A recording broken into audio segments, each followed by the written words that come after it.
in your car, on your photographs, and around your finger. You eat with it, compute with it, and admire its beauty. Silver is one of the most singular and versatile metals known to man. Silver is an amazing metal. It has the highest sheen of any metal, and it has the highest conductivity of any metal. Because it does not corrode, silver can be used in printed circuit boards, in switches, where things have to work first time, every time. That's where you need silver. And the only way to get silver is to mine it. There are two basic methods for mining silver. One is underground mining, where we have deep shafts going into the ground and the workings of the mine follow veins. The other method is open pit mines, where large equipment is used to mine relatively near surface deposits of silver. Northern Idaho's aptly named Silver Valley has been a mining center since the mid-19th century. Over the decades, the region has produced 1.1 billion ounces of silver. Located here is the deepest operating silver mine in the United States. AgCl Mining Company is a 114-year-old mining company. We're here at the Lucky Friday mine in Idaho, which is our primary silver-producing mine, and has been operating since the 1940s. Lucky Friday sits in a picturesque tree-studded valley. Its small collection of muted green surface structures barely hints at what lies below, way below. The surface entrance into Lucky Friday extends straight down into the earth, 6,200 feet, equivalent to 4¼ Empire State Buildings. Branching out from its cylindrical concrete shaft is a series of horizontal tunnels, or drifts. 3 of the drifts extend out 1 mile from the shaft. The drifts terminate at the currently active ore veins, where smaller tunnels called stopes branch off. At the end of the stopes, you'll find the iconic figure that's carved out every inch of Lucky Friday's 20 miles of tunnels. The miner. It takes a special person to begin his shift by going down into a dark place. This is a real special breed of cat that works underground. Each day, dozens of miners call this netherworld of tunnels home. It's an environment that can be summed up in 3 words: dark, wet, and warm. And be sure to come armed with earplugs, because it's also loud. Despite the extreme conditions, the entire mine has to operate like one giant, smoothly synchronized machine. Its goal is simple: to move as much silver ore out of the earth as possible, every day.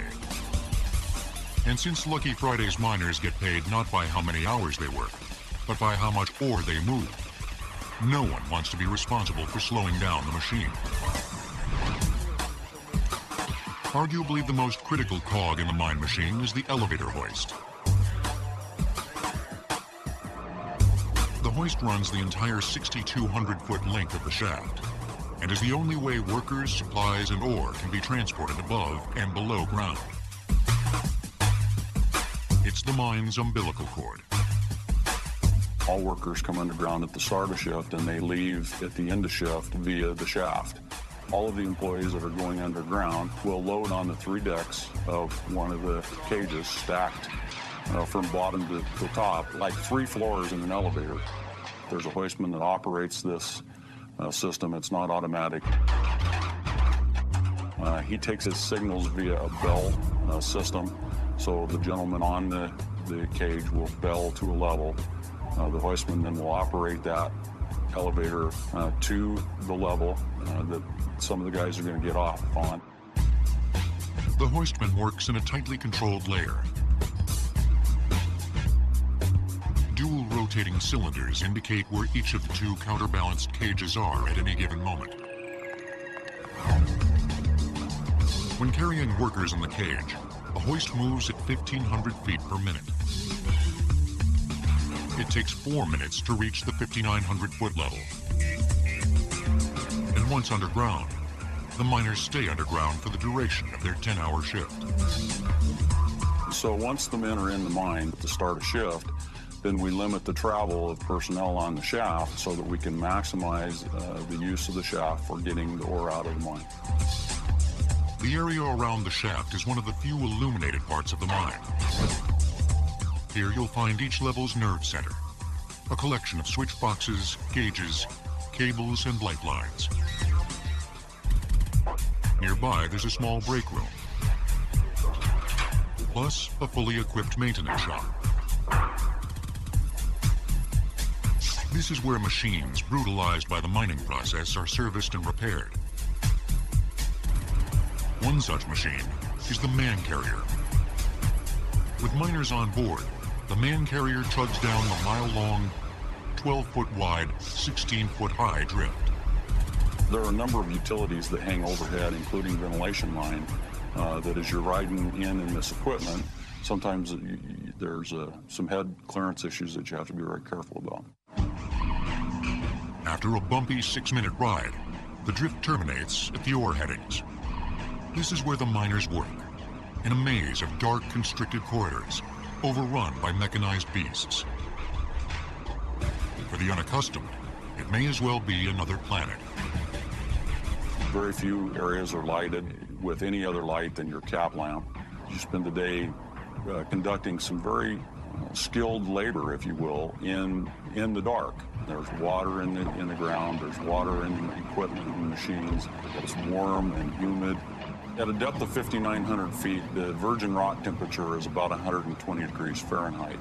We would like to keep the environment down here at or below about 82 degrees Fahrenheit. We blow air into the work headings, and that helps wick the heat away from an employee's skin and keeps him cool. In a dark place, teeming with heavy equipment, where detonated explosions are a daily occurrence, communication between workers is of prime importance. Walkie-talkies can't transmit through solid rock, so miners rely on their headlamps to relay basic information. If I move my head in a circle, that means come towards me. If I move it straight up and down, it means go away from me. If I move it like this, it means stop. At the end of the narrow stopes, the ore vein is ready for mining. The main vein that we're chasing in this particular heading is this dark vein. This is the one that contains most of the lead, sulfide material, and the silver. Silver veins are formed when groundwater washes silver particles and other minerals into open fault lines in the earth. Under extreme pressure and across millions of years, the particles harden into ore veins. This is why silver is most often found combined with other minerals.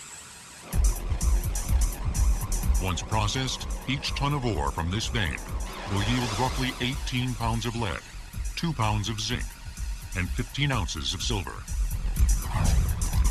Like most underground mines, Lucky Friday uses a mining method called the blast, muck, and haul cycle. Every miner's goal is to complete one full cycle during his shift. Miner Jason Chambers prepares to perform the first phase of the cycle by blasting out a section of the ore vein. Using what's called a jumbo, a wheel-mounted drill, Jason bores a series of blast holes 8 feet deep into the ore face. Each blast hole is packed with an ammonium nitrate-based explosive called water gel. The explosives are rigged together with detonation cord, or det cord as miners call it. With the use of delays, the explosives will fire in a carefully planned sequence that will ensure maximum displacement of the ore. Miners call blasting breaking around.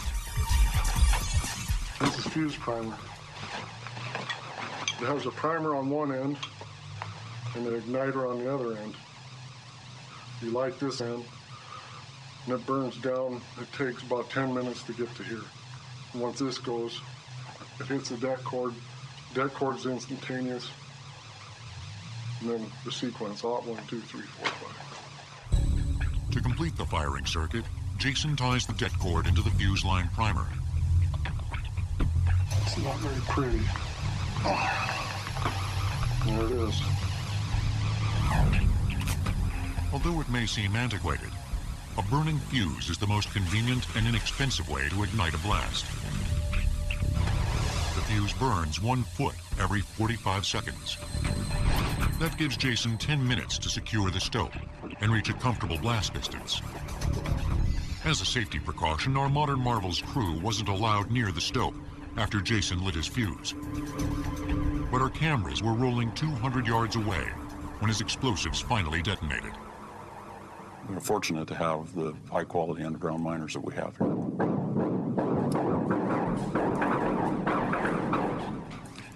And when they shoot a blast like that, they're breaking around that's making silver, lead, and zinc for us.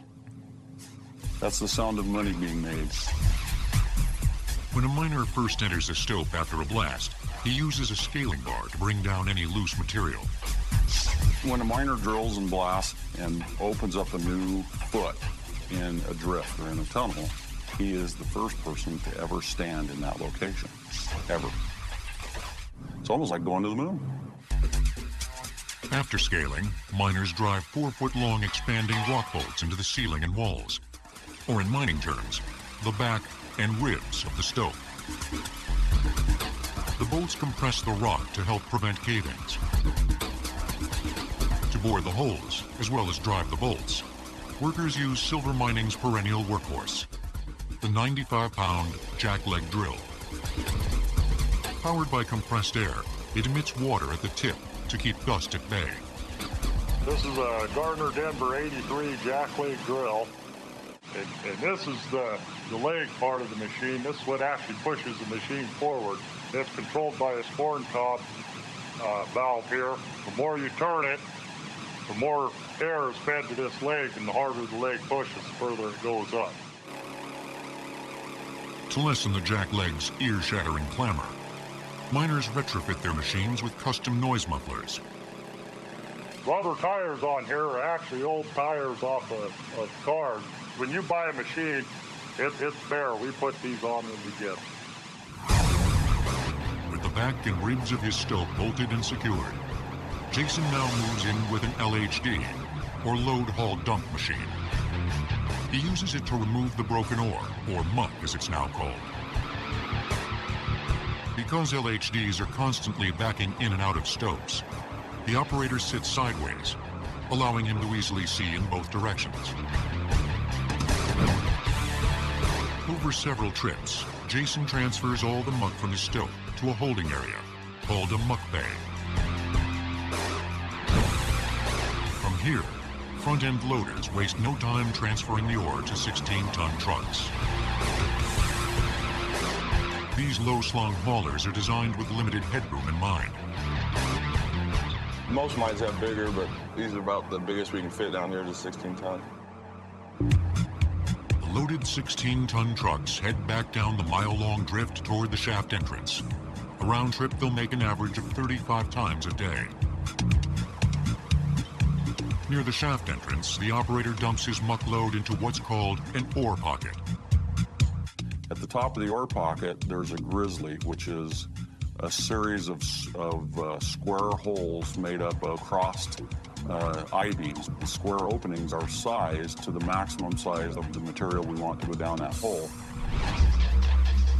Muck dumped into the ore pocket falls 70 feet and is fed to a room called the loading pocket.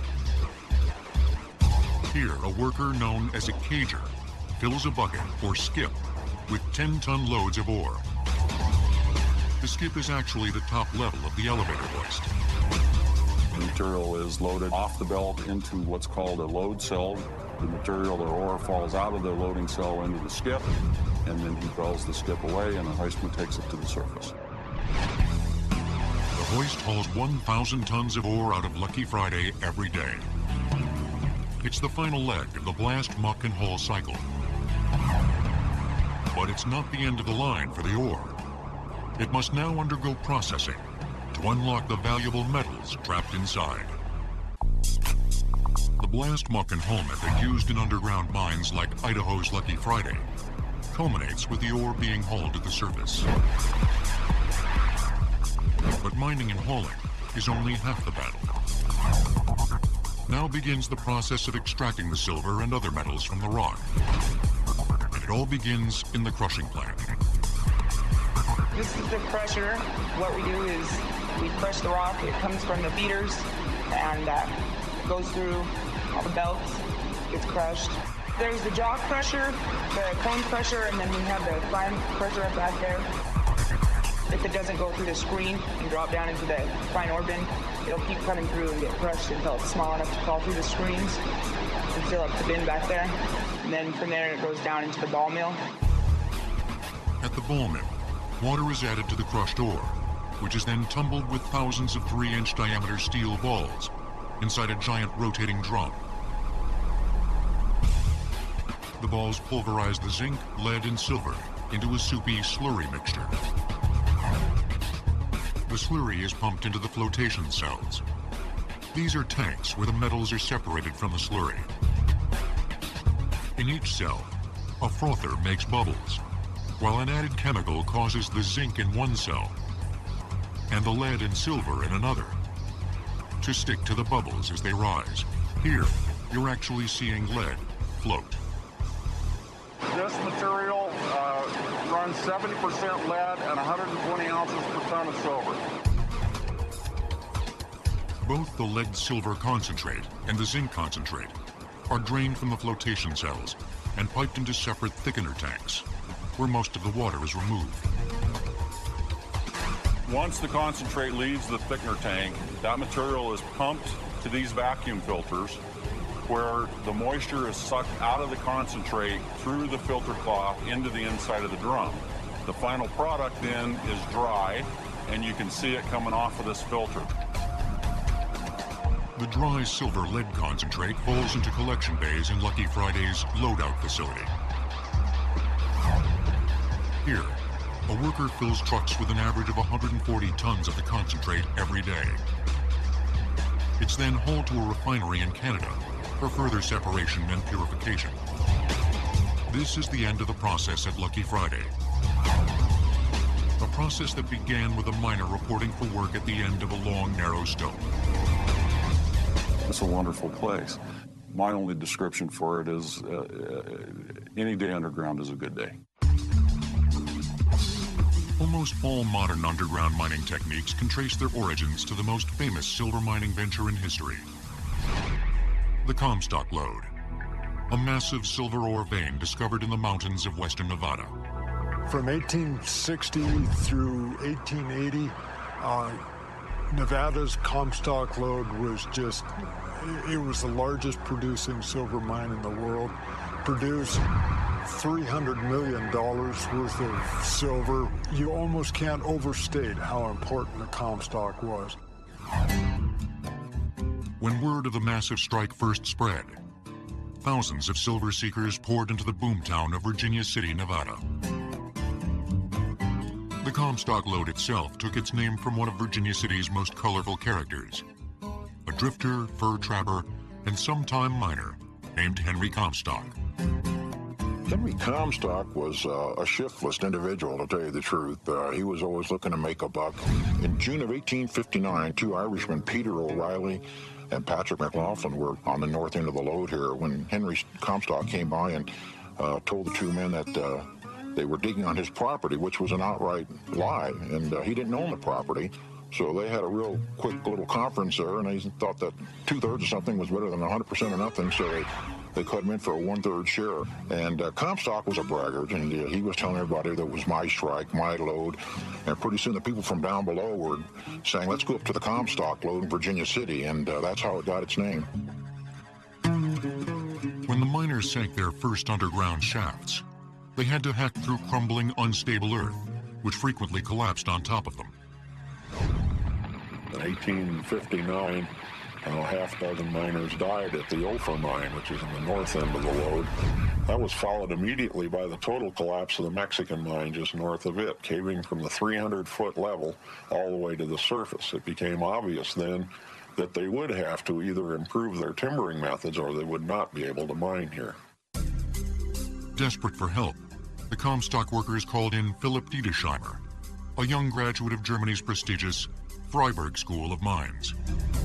One of the stories I've heard is that he was sitting up on the surface wondering what to do, and noticed the bees coming to the sagebrush, and recognized in a sudden flash of intuition that the honeycomb could provide an answer.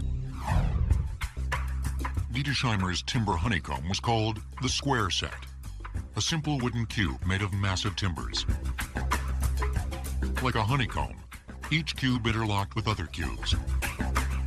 The interlocked cubes supported each other in layers, with floors and ceilings in between, like a giant underground building, or beehive. Basically, they're interlocking square cells of timber. They're notched to fit together. As you can see here. Because they form a cube or a box, they can withstand pressure equally from all 6 directions. There are no nails used in the construction. The pressure of the ground holds the unit together. If we were to remove the rock from around the timber, this would all fall apart. Kept safe by the square sets and working by candlelight, the Comstock miners bored holes in the ore using sledgehammers and handheld drills. Similar to how it's done today, they filled the blast holes with dynamite, lit a fuse, and ran for cover. The work was brutal, the men fearless. They were men who were very proud of their profession, and they were well paid. They were the highest paid miners in the world here. They were paid $4 a day, which was quite good in the 1860s and 70s. They were proud to be miners, and they were pretty tough guys. Toughness was mandatory for this job. At 2,000 feet below ground, tools were too hot to handle without gloves. Miners could work only a few minutes out of every hour before the heat exhausted them. They rested in special cooling rooms, where they drank cold water and sucked ice gathered from nearby mountain peaks. Keeping the Comstock miners comfortable was only half the battle. Keeping them alive continued to provide its own set of challenges. Despite the invention of the square set, working deep underground remained a dangerous and deadly pursuit. At the base of a tree-lined mountain in Idaho's Silver Valley stands a grim reminder of the dangers faced by every miner. A monument to the 91 men who perished in the Sunshine Silver Mine fire in 1972. At the time, the Sunshine Mine had a very large number of stopes that had a lot of timber in those stopes. Somehow, a fire started in the old workings that were not accessible, and a large number of miners perished in that fire from carbon monoxide poisoning mainly. The tragedy led to a host of new safety regulations, including a law that requires every underground mine to provide workers with a device called a self-rescuer. It works kind of like a snorkel. What you'll do is take your hard hat off and bite down on these lugs, just like a snorkel would be. A self-rescuer uses a chemical process to convert deadly carbon monoxide to breathable carbon dioxide. It's effective for about an hour. Improvements in safety over the last decades has been incredible. You go to any mine and there is an ethic today that safety is the most important job on the property. But things were very different back in the Comstock days, when safety took a backseat to productivity. One infamous example was the invention of the steam-powered drill, later replaced by the compressed air-powered drill. The efficient new device enabled miners to work much faster and with less exertion. It also allowed mine owners to employ fewer workers. Those workers, however, discovered a disturbing downside of the device. As it penetrated rock, it produced a fine dust that ravaged their lungs when inhaled. Hundreds died of a chronic respiratory illness that came to be called miner's consumption. today's mines, the high-powered drills emit water from their tips. The water suppresses the dangerous rock dust and keeps it from becoming airborne. In addition to miners' consumption, the Comstock laborers also risked severe burns and even lethal scalding. As the drills bored into ancient volcanic rock, they struck springs as hot as 170 degrees Fahrenheit. Tunnels often flooded with the scalding water. All kinds of stories about people coming, having bad experiences with that hot water. One I've heard a man fell in, and even though they pulled him out right away, he was so burned and so boiled that his skin was destroyed, and he didn't live another day. Using a newly built railroad, the Comstock mines imported huge steam engines, powerful enough to pump the tunnels dry. These pumps were some of the biggest steam engines in the world. The largest pumps had massive cylinders, 8 feet 4 inches in diameter, that weighed 43 tons. These cylinders turned a cast iron flywheel weighing 110 tons and measuring 40 feet across. The enormous flywheel drove a pump rod that plunged 3,000 feet into the earth, over half a mile. Rising and falling 10 times a minute, the pump rod could lift 2 million gallons of water from a mine in a single day. By the early 1880s, the steam-powered hoists had hauled just about all that the Comstock mines had to offer. After extracting more than 7 million tons of silver ore, worth more than $300 million, equivalent to $5 billion today, the boom days of the Comstock lode were coming to an end. The miners and dreamers began leaving the area for new silver strikes in Tombstone, Arizona, and Idaho's Silver Valley. They left behind hundreds of their comrades who died mining the Comstock lode, some in the Virginia City Cemetery, others in the 750 miles of shafts and tunnels. But in decades to come, the impact of their pioneering efforts would endure. The Comstock's legacy has been certainly a lot of innovation for modern mining. We've adopted many of the techniques that were developed in the Comstock. Ideas about ground control, that is, how do you support the ground around you? New ideas came out of the Comstock lode. Today, silver is still being mined near Virginia City, but with tools and techniques unimaginable to the pioneers of the past.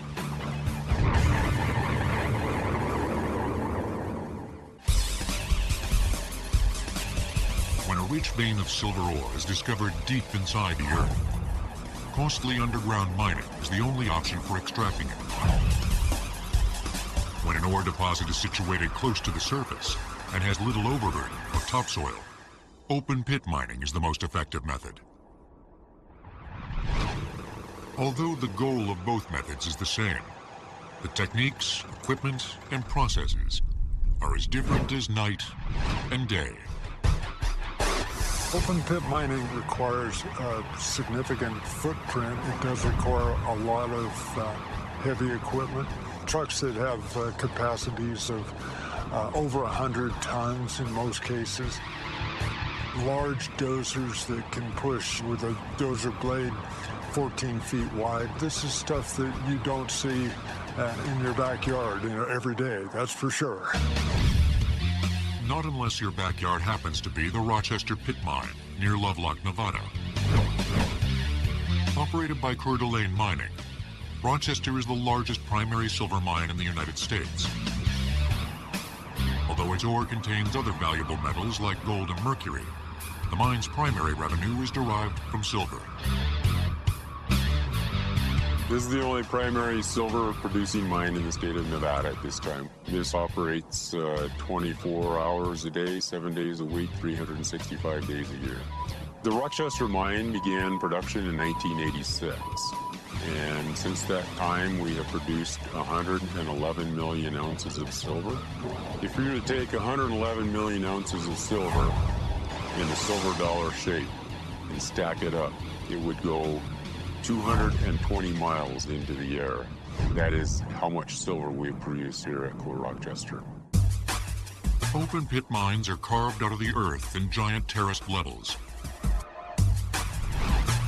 Like underground mining, open pit mining exposes the ore by blasting, but its detonations pack a far greater wallop. 5, 4, 3, 2, 1, fire and hold. In less than a second, the blast creates a 75,000-ton pile of ore. Shot fired. Please stand by for the all clear. The grade in an open pit mine is generally less than what we would see in an underground mine. That means, though, that we have to move a lot more tons to get the same number of ounces as you would in an underground mine. After blasting, an assaying team tests the ore for silver content. They then produce a computer model that shows where the higher and lower grade ores are located.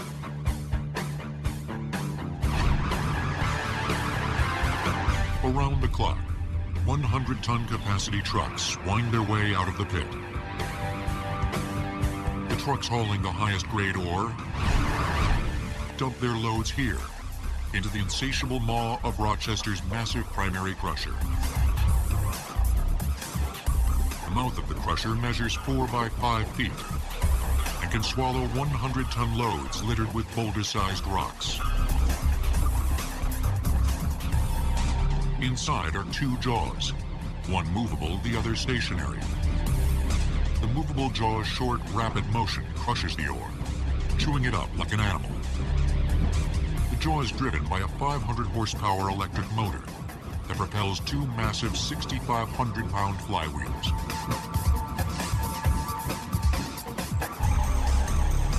The ore exiting the primary crusher travels along a conveyor belt on its way through 2 more crushers. Finally, it emerges at the end, no bigger than 3/8-inch sized gravel. While all this is happening, the lower grade ore bypasses all the crushers in order to save time and money. Containing small amounts of valuable silver, it's still worth processing using the same method as the crushed ore. Because Rochester produces 50,000 tons of ore a day, a bulk processing method called cyanide heap leaching is used.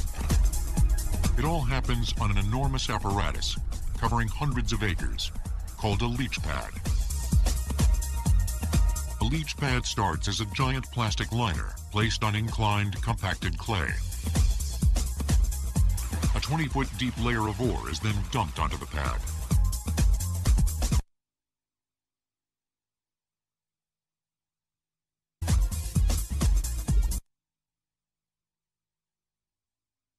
Percolates into the ore.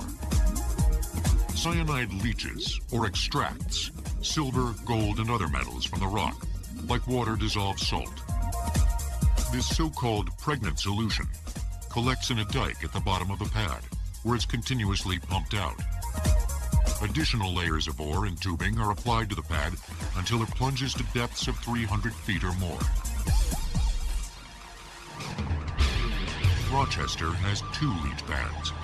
The first covers 134 acres and is currently 300 feet deep. It holds the lowest grade ore, called run-of-mine ore, which has bypassed the crusher. You guys are running out our drip tube. They will run it out over the top of this run-of-mine material by hand.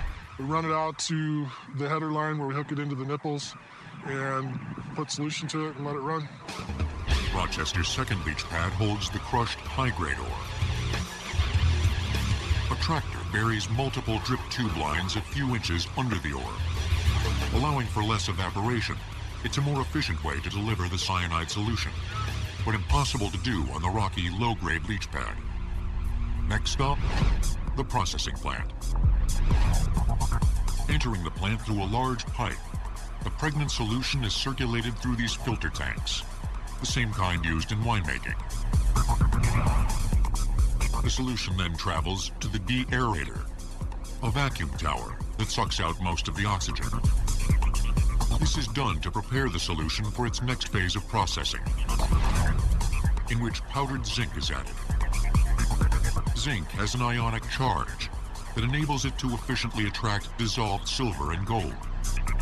If oxygen were present, this attraction would be decreased. The solution is then sent to banks of filter presses. It's here that the liquid is separated from the solids, leaving a muddy mixture of mostly silver, called filter cake. When we clean the filters, this is what comes out. We take this material, we load it into trays, we place it into a retort, which is basically a big oven. We remove the mercury, which is the byproduct for us. The material that comes out of the retort looks like this. This is what we put into the furnace. The furnace heats the filter cake until it melts at about 2200 degrees Fahrenheit.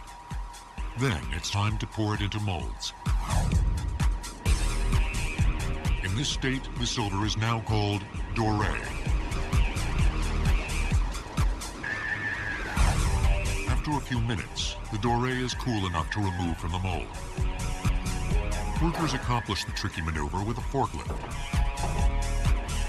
This is the Rochester Mine's final product, a 300-pound doré bar that is 98% silver with trace elements of gold.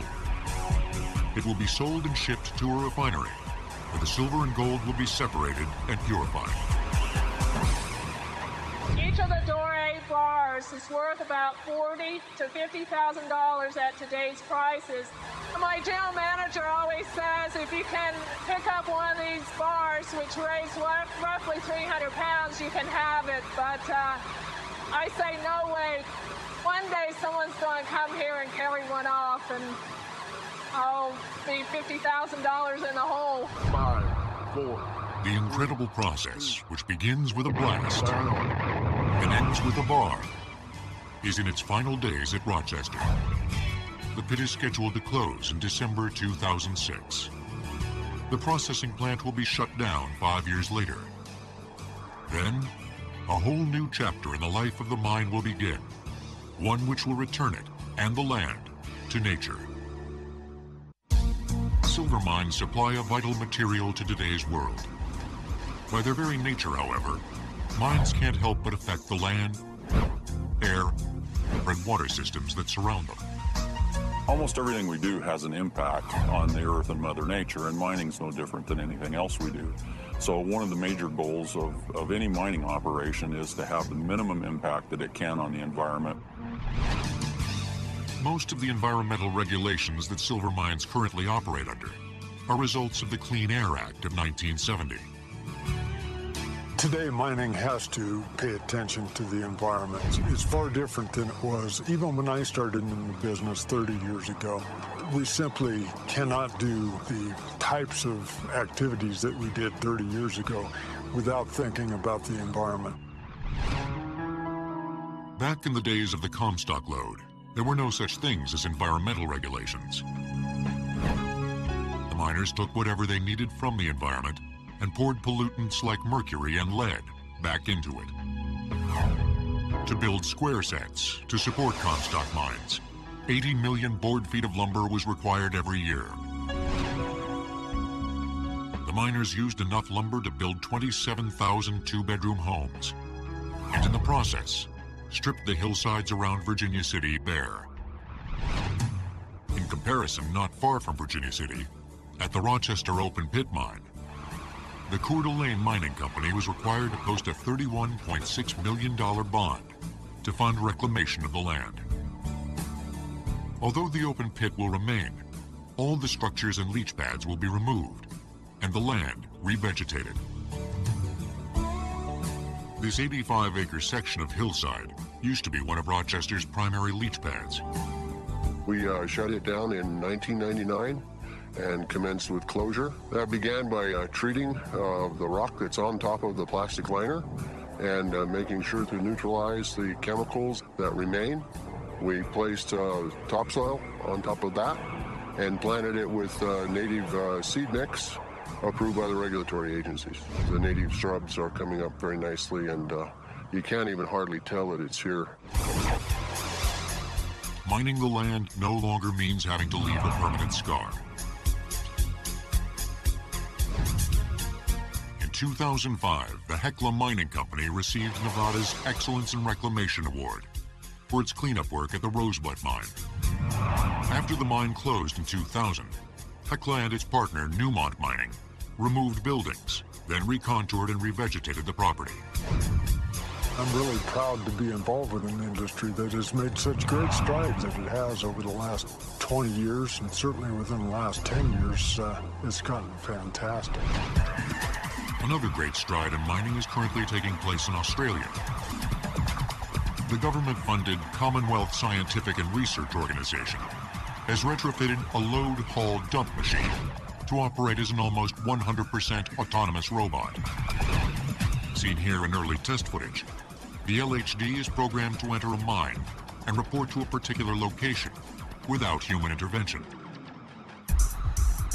The machine navigates through drifts and stopes using 2 laser scanners made by the SICK Corporation, one on the front and one on the rear.